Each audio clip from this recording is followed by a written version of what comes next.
ఈ మధ్యకాలంలో కార్తిక్ వాయింపుడు మామూలుగా ఉండడం లేదు. దొరికిన ప్రతి అవకాశాన్ని వాడేసుకుంటున్నాడు. ఈ క్రమంలోనే ఉంగరాలు తానే తెచ్చి తానే పారు జోలను ఇరుక్కునేలా చేశాడు. అయితే ఈ క్రమంలోనే జో పారుని ఇరికించడంతో కథనం ఆసక్తికరంగా మారింది. మొత్తానికి ఉంగరం సేఫ్ అని సుమిత్ర, దశరథ్, శివనారాయణ వాళ్ళు హ్యాపీగా ఫీల్ అయ్యారు. అయితే జో గదికి వెళ్ళిన పారు తనను ఇరికించినందుకు లాగిబెట్టి ఒకటిస్తుంది జోని. దెబ్బకు జో ఎగిరి మంచం మీద పడుతుంది. తర్వాత జో లాగిపెట్టి కొట్టావు కదా, మండుతోంది, బయటకు పోతున్నా అని అక్కడి నుంచి జారుకుంటుంది. అయితే పారు కూడా వెనకే వెళ్తుంది.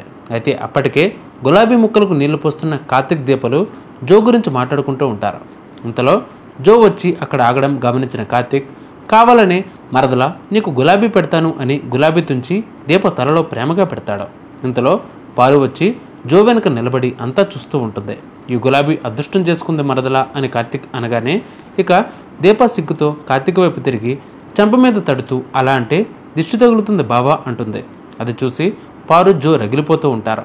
ఇక దీపాల కార్తిక్ చెంప మీద తట్టగానే కార్తిక్ చెంప పట్టుకుని అబ్బని తీయని దెబ్బ ఇంత కమ్మగా ఉందిరో ఎబ్బా అని పాట అందుకుని మురిసిపోతూ ఉంటే అది చూడలేని పారు, జోలు వాళ్ళ ముందుకు వస్తారు. ఆపరా ఆపు, నా పెరట్లో గులాబీ ఎలా కోస్తావు, నీ పెళ్ళంతరలో ఎలా పెడతావని పారు రెచ్చిపోతుంది. అప్పుడే జో చెంప చూస్తాడు కార్తిక్. అది బాగా కందిపోయి ఉంటుంది. అయ్యో, ఎవరో మా పెద్ద మేడం చెంపను పగలగొట్టారే, పాపం మా పెద్ద మేడం, అయినా కొట్టిన వాళ్ళకు ఎంత ధైర్యం, వాళ్ళ చేతులు ఇరిగిపోను అంటూ కార్తిక్ వాయించడం మొదలు పెడతాడు. జో బుగ్గు మీద పారు కొట్టిన దెబ్బ మచ్చలా క్లియర్గా కనబడుతూ ఉండడంతో కొట్టిన వాళ్ళకు అది కావాలి ఇది కావాలి అని కార్తిక్ తిడుతూనే ఉంటాడు. ఆ సీన్ భలే కామెడీగా ఉంటుంది. ఇక ఆ తిట్లు తినలేక రేయ్ కొట్టింది నేనేరా అంటుంది పారు. కార్తిక్ కోరుకున్నట్లే పారు నిజం కక్కుతుందని కార్తిక్ ముందుగానే ఊహించాడు.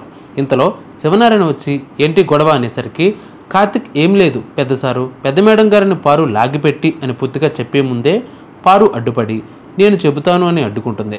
కొట్టిన విషయం తాతకు తెలియకుండా పారు ఏం లేదండి, ఈ డ్రైవర్ మన ఇంటి పెరటిలో గులాబీ కోసి ఆ పని మనిషికి పెట్టాడు అని చెబుతుంది. పువ్వుల కోసం కూడా గొడవేనా, నడువు ఇంట్లోకి అని పారుని తిట్టిన శివనారాయణ జో పారులను అక్కడి నుంచి తీసుకుపోతాడు. మొత్తానికి నిన్నటి ఎపిసోడ్ బాగానే కామెడీగా చేశారు. మరి నిన్న మీరు కూడా ఎపిసోడ్ చూసినట్లయితే మీకు ఎలా అనిపించిందో కామెంట్ చేయండి. అలానే ఈ వీడియో మీకు నచ్చితే లైక్ చేయండి, షేర్ చేయండి, అలాగే సబ్స్క్రైబ్ చేసుకోండి.